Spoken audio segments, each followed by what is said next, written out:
여러분, 임사 체험이라는 말을 들어보셨습니까? 영어로는 근사 체험이라고 불리는데요. 근사 체험, 임사 체험, 가사 체험 모두 같은 의미의 말이고, 일시적인 죽음의 체험 또는 사실상의 죽음의 체험이라고도 합니다. 일시적으로 뇌와 심장의 기능이 정지해서 생물학적으로는 사망한 상태인데, 생물학적으로 사망한 상태에서 경험하는 현상인데, 미국의 정신과 의사인 레이먼드 무디 주니어 의사가 처음 사용한 용어입니다. 30년 동안 죽음을 연구했던 미국의 정신과 의사인 엘리자베스 퀴블러 로스나 네덜란드의 심장 전문의인 핀 반 롬멜 박사의 연구 사례를 보면 근사 체험을 경험한 사람들의 흥미로운 공통점이 있습니다. 밝은 빛을 보면서 터널을 통과하거나 영혼이 분리되는, 육체와 분리되는 유체 이탈의 경험을 하기도 하고요. 지금까지 살아왔던 자기의 일생이 주마등처럼 한꺼번에 영화를 보듯이 보인다고 하는데, 너무 부끄럽고 무서워서 고개를 들 수가 없다고 합니다. 여러분은 2024년 지난 1년 동안의 내 모든 날들을 영화처럼 다시 볼 수 있다면, 보게 된다면 어떤 결론을 내리고 싶으십니까? 뭐라고 결론을 내리시겠습니까? 시간을 더 넓혀서 나의 모든 일생을 하나님과 함께 본다면 과연 내 존재와 내 인생은 어떻게 평가될 것 같습니까? 83세에 죽음을 맞이했던 독일의 작가이자 철학자였던 괴테는 이렇게 말했습니다. 내 인생은 근본적으로 고통과 짐이었다. 지난 75년을 돌아보면 내게 안락했던 시간은 4주 정도였다. 나의 삶은 고통이었다. 여러분들 잘 아시는 미국의 애플사 CEO였던 스티브 잡스도 2011년 56세의 나이로 죽음을 맞이하면서 이런 말을 했습니다. 내 인생은 남들이 보기에는 성공의 모습이지만 일 빼놓고는 나의 즐거움이 없었다. 그 많은 명성과 재산은 죽음 앞에서 죽음 앞에 희미해져서 아무 의미가 없는 것이 되었다.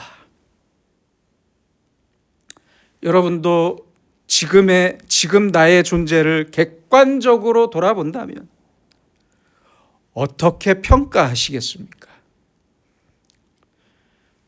오늘 보신 욥기 1장에는 우스 땅에 사는 욥과 그 자녀들에 대한 소개에 이어서 오늘 본문인 6절로 11절에서는 하나님이 계시는 곳으로 그 무대가 옮겨집니다.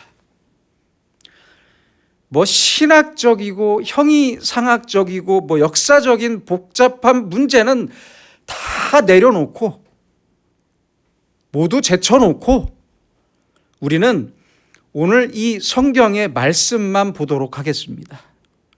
이것이 사실이냐 아니냐, 신학적으로 맞는 이야기냐 아니냐 이런 생각하지 마시고 겸손하게 말씀만 바라보도록 하겠습니다. 욥은 우스 땅에서 아들 7, 딸 3의 자녀들과 함께 동방의 큰 부자로 살았는데, 하나님께서는 이 욥을 아주 큰 사랑으로 바라보고 계셨습니다. 욥을 기뻐하셨고 사랑하셨습니다. 그런 하나님께서 하루는 사탄에게 아주 자랑스러운 마음으로 말씀하십니다. 내 종 욥을 주의하여 보았느냐? 여기서 내 종이라는 표현은 억압적인 표현이 아니라 하나님의 사랑을 받는 자유로운 종으로서의 욥을 말씀하는 것입니다. 항상 하나님께 충성을 다하면서 경건하게 살았던 욥은 하나님께 아주 큰 기쁨이었고 너무 사랑스러운 종이었습니다. 하나님께서는 이러한 욥과 함께 있던 이러한 욥을 함께 있던 천사와 사탄에게 자랑하십니다. 그와 같이 온전하고 정직하여 하나님을 경외하며 악에서 떠난 자는 세상에 없느니라. 세상에 없다. 하나님께서는 지금까지의 욥의 인생을 바로 이렇게 평가하고 계십니다. 천사와 사탄 앞에서 욥의 인생을 평가하시는 하나님께서는 첫째로 욥이 온전하다 이렇게 평가하셨습니다. 온전은 히브리어로 타밈이라고 하는데 흠이 없이 완전하다, 깨끗하다라는 뜻이고요. 전혀 흠이 없는 희생 제물이라는 뜻도 있습니다. 하나님께서 보실 때 욥은 하나라도 책망할 게 없을 정도로 아주 깨끗하고 완전했다는 뜻입니다. 이것은 욥이 자기 자신에 대해서 어떻게 살았는지를 잘 말씀해 주는 말씀입니다. 죄악이 넘치는 악한 세상에서 살았지만 때묻지 않고 순결하게 살기 위해 욥은 최선의 노력을 다했다는 뜻입니다. 바로 이것이 하나님을 기쁘시게 했던 것입니다. 둘째로 정직하다고 평가하셨습니다. 정직은 히브리어로 야사르라고 하는데요. 윤리성과 도덕성을 동시에 지칭하는 단어입니다. 자기 자신뿐만 아니라 다른 사람들에게도 정직하게 살았다는 뜻입니다. 욥이 남에게 손해를 입히지 않고 항상 진실하고 공정한 윤리와 도덕성을 가지고 올바르게 살았다는 뜻입니다. 이렇게 바른 도덕성과 윤리성을 갖고 정직하게 사는 사람이 하나님을 기쁘시게 합니다. 마지막 셋째는 하나님을 경외했다라고 평가하십니다. 구약 성경을 흐르는 히브리적인 개념으로 볼 때 하나님을 향한 인간의 바른 자세를 단 한마디로 말하라고 한다면 저는 주저하지 않고 말할 수 있습니다. 그 한마디는 바로 경건입니다. 하나님의 눈을 느끼고 하나님의 귀를 내가 느끼면서 나의 모든 생각과 말을 들으시고 하나님이 나의 모든 행동을 직접 보고 계심을 확실히 알고 믿으며 사는 것. 하나님이 지금 나와 함께 계신다는 마음, 하나님이 지금 나와 함께 있다는, 함께 존재하신다는 것을 믿고 행하는 행동, 하나님 앞에 내가 살고 있다는 삶, 나의 삶, 바로 이것이 경건이고 이렇게 사는 사람이 경건한 사람입니다. 그래서 물질의 노예가 되지 않고 세상의 노예가 되지 않고 나는 지금 하나님 앞에 하나님과 함께 함께 살고 있다는 사실을 확실히 믿고 사는 것이 경건입니다. 욥에 대한 하나님의 평가를 다시 정리하자면 이렇습니다. 온전함은 바로 자기 자신을 향한 것이고, 정직은 이웃을 향하는 것이며, 경외, 즉 경건은 하나님을 향하는 것입니다. 하나님께서는 욥이 자기 자신에 대해서는 온전하고 다른 사람들에 대해서는 정직하고 하나님에 대해서는 경외심으로 경건하게 살았음을 기뻐하셨고 자랑하셨던 것입니다.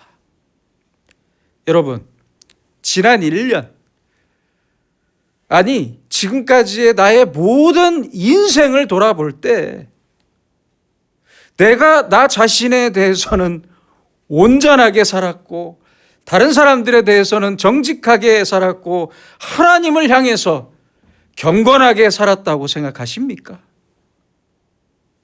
돌아봐야 합니다.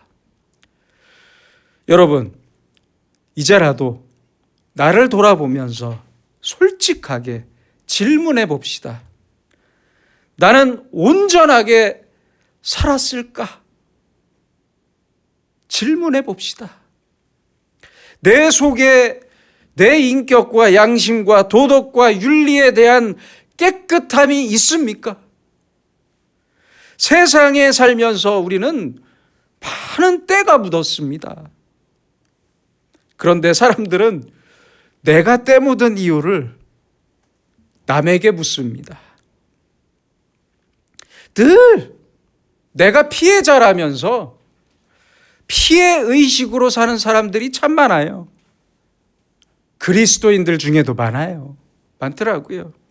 하지만 조금만 더 생각해 보면 사실은 내가 피해자가 아니라 가해자일 때가 훨씬 더 많았습니다. 그렇잖아요. 그 많은 시간을 살았는데 왜 순결하고 온전해지지 못해서 더러워지는 겁니까? 온전한 내 마음, 온전한 행동, 온전한 사람, 하나님께서 원하시는 것은 바로 이러한 우리의 온전함입니다. 또 나에게 질문해 봅시다. 나는 정직하게 살았을까? 나 자신과 내 가족과 내 이웃에 대해서 모든 인간관계 안에서 나는 정직했습니까? 솔직하게 돌아봅시다. 혹시 별것 아닌 돈 때문에 남에게 거짓말로 관계를 시작하진 않았습니까? 물건만 팔면 된다는 생각에 처음 본 사람에게 거짓말해도 그만이라는 양심 없는 장사치처럼 정직을 잊고 살지는 않았습니까? 돌아봐야겠습니다. 지금 누리는 자유와 안락함이 남에게서 빼앗아 온 것은 아닙니까? 지금 내가 먹고 마시는 것, 내가 누리는 것, 내가 가진 모든 나의 소유가 내가 땀 흘린 정당한 대가입니까? 아니면 남의 것을 빼앗아 먹고 있는 건 아닙니까? 내 손에 있는 것이 남에게 줘야 할 것을 빼앗은 것은 아닙니까? 우리는 얼마나 정직하게 살았습니까? 생각하고 판단할 때, 말하고 행동할 때 과연 나는 하나님 앞에서 이웃에게 정직했습니까? 재밌는 사진을 한 장 갖고 왔습니다. 사진은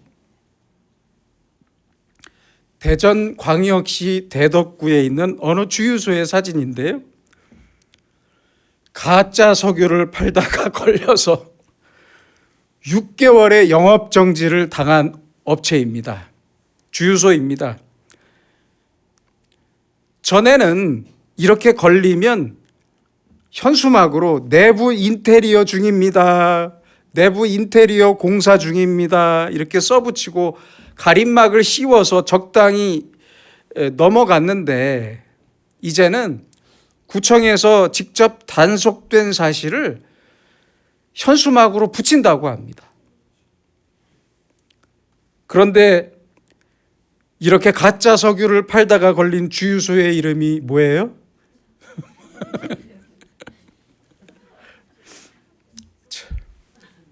참기름 주유소랍니다. 참기름 주유소. 참 재밌죠? 여러분, 우리는 정직해야 합니다. 없어서 그럴 수밖에 없었다.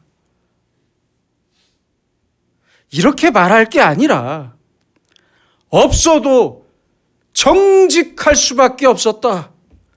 왜냐하면 나는 하나님을 믿는 사람이기 때문이다.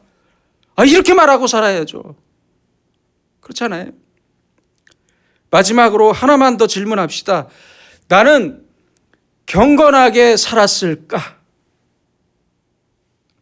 돈에 대한 집착을 버리고 내 욕심을 떠나서 죄악을 떠나서 하나님 앞에 나는 경건하게 살았을까?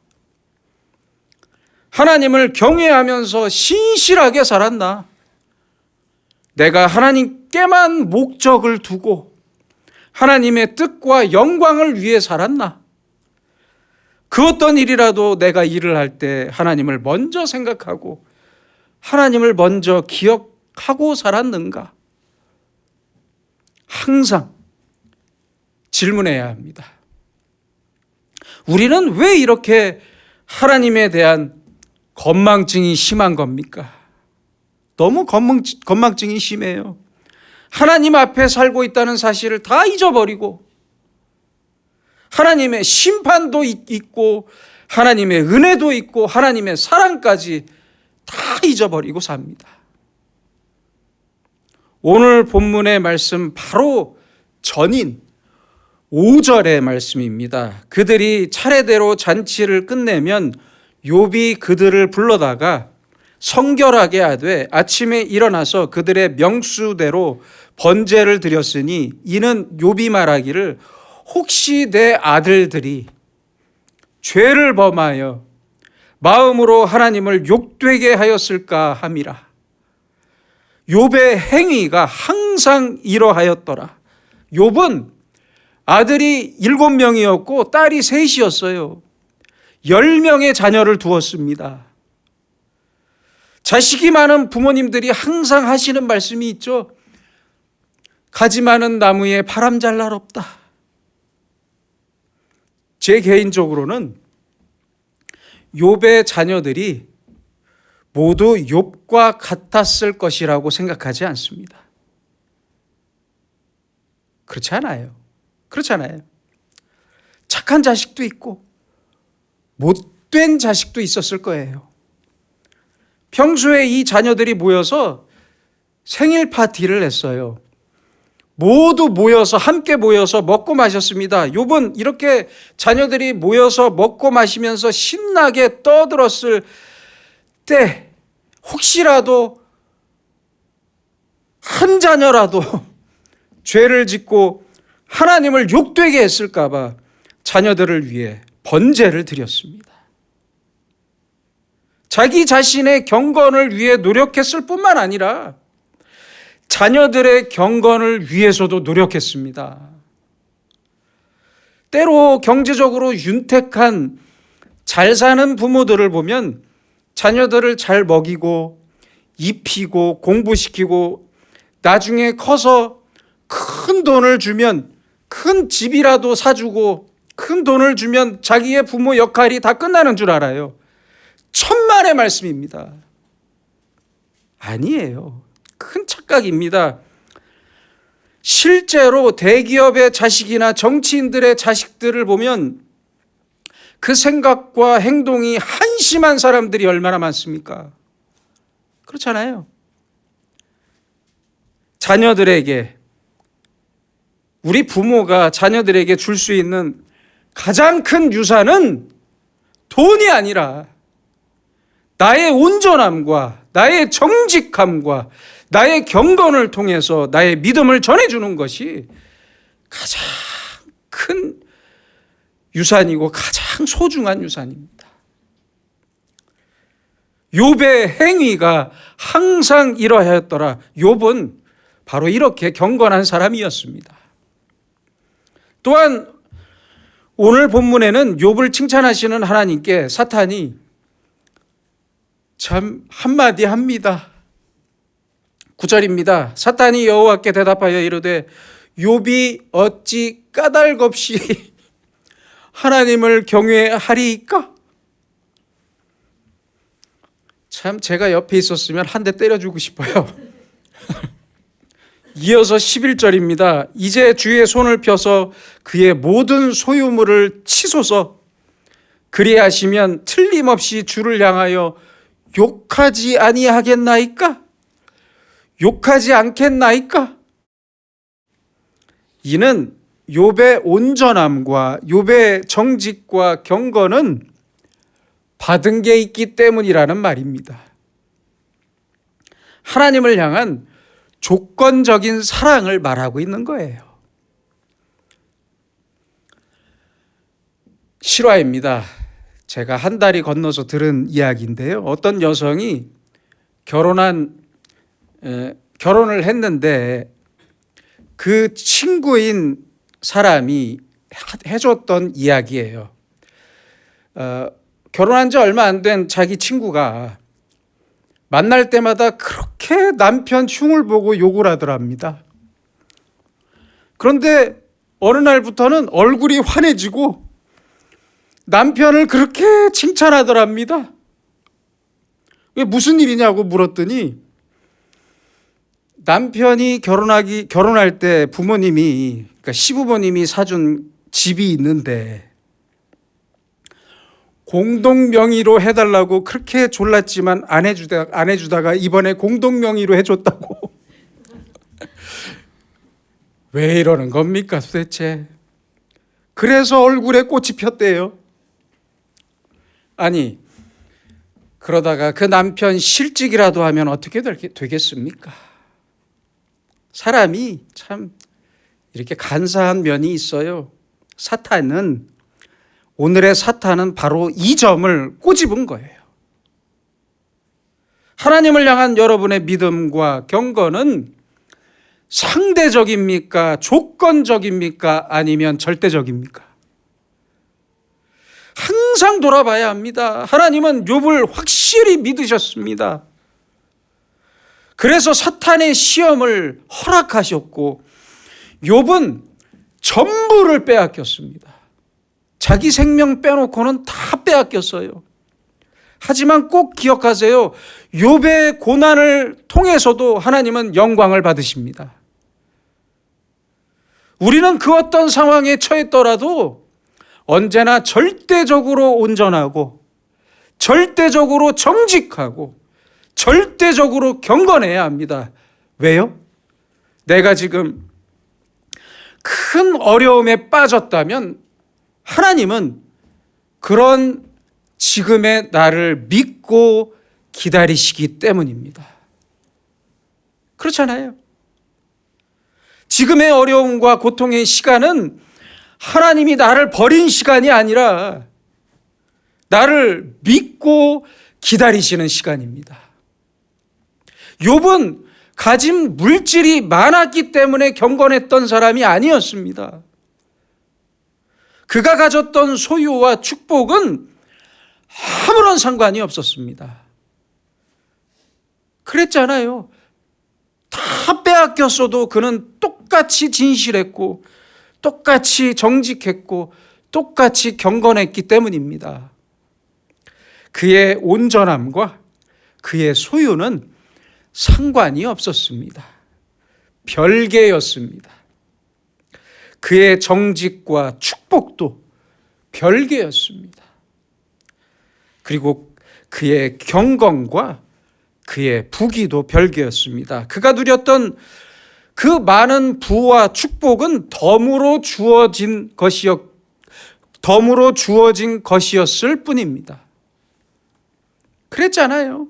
그래서 그 덤을 가져가셔도, 하나님께서 가져가셔도 할 말이 없었습니다. 이것은 욥이나 우리가 똑같습니다. 뭐가 다릅니까? 하나님은 오늘날에도 우리를 믿으시고 나를 믿으시고 우리에게 바라고 계십니다. 아무 이유 없이 온전하고 가진 것이 없어도 정직하고 다 빼앗겼더라도 우리가 경건하시길 바랍니다.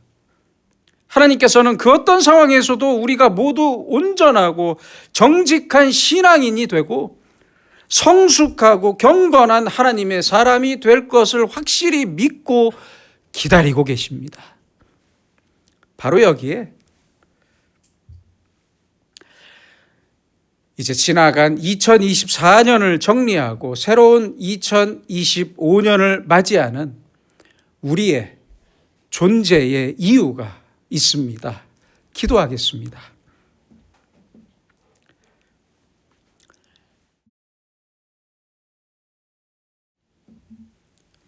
자비하신 주님, 주님께서는 우리에게 귀한 인생을 주셨고 소중한 2024년을 주셨습니다. 이제 한 해를 마감하는 지금 내가 하나님 앞에 어떤 사람으로 살았는지를 돌아보게 하시고 하나님께서 나를 어떻게 평가하시든지 훨씬 더 후한 평가라는 겸손함을 잃지 않게 하옵소서. 새로운 2025년을 맞이하는 우리에게 새로운 건강과 은혜를 베푸셔서 항상 스스로 온전하게 하시고 남에게 정직하게 하시고 하나님만을 경외하면서 경건한 사람으로 하나님께서 기뻐하시는 사람으로 살면서 주님께서 주시는 큰 은혜와 복을 누리며 살게 하여 주시옵소서. 예수님의 이름으로 기도드립니다. 아멘.